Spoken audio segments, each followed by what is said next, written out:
guys, Tyler here, and I got a great question from Inderdad Manir. And the question is, can you overtrain with bodyweight exercises? Now that's a great question because there's a lot of people out there talking about bodyweight exercise, bodyweight exercise. It's the greatest thing since sliced bread. You don't need weights anymore, all you gotta do is bodyweight exercises. And then a lot of people take that into account and they say, oh my God, since the bodyweight exercises are so natural, that means you can do them every single day. What you have to realize is that every single exercise is simply just a stimulus to a muscle, right? And so it doesn't matter if I do a one-arm row with a heavy dumbbell or if I do bodyweight rows with just my body weight, I'm still doing a row. I'm still putting a stimulus on those muscles. And the difference between weighted and body weight is nothing. It's just you're stimulating the same muscles. So here's the deal. If you're going at a very high intensity, if you're going to that last rep or failure, when you're waking up the next day in the morning and your biceps are sore and your lats are sore, if we're talking about the rows again, right?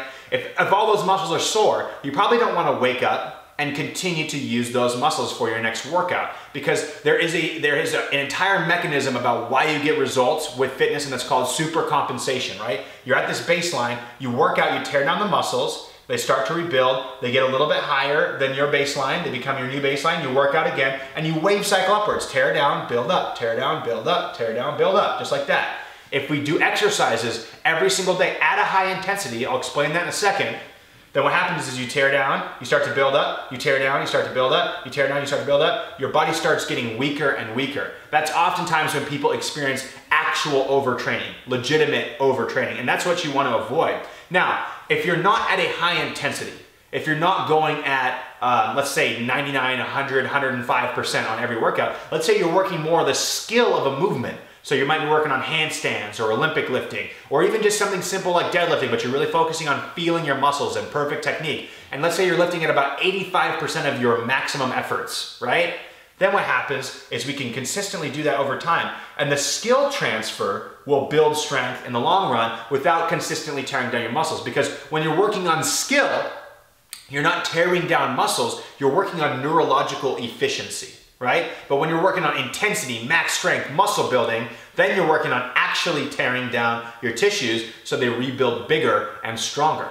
Both are good, but both are very different things. So if you're doing bodyweight exercises and you're doing them at a high intensity, then you need to take some days off in between, or you need to target upper body and lower body during a split, okay?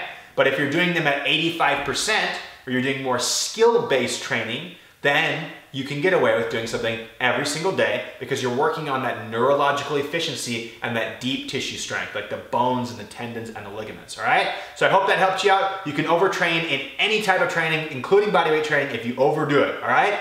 If this helped you out, leave a comment below. Let me know what you think. Like the video, share it with your friends. Otherwise, you can ask me any question. I'm gonna make you a video just like this so I can teach you how to look, feel, and perform your best. Thanks for watching.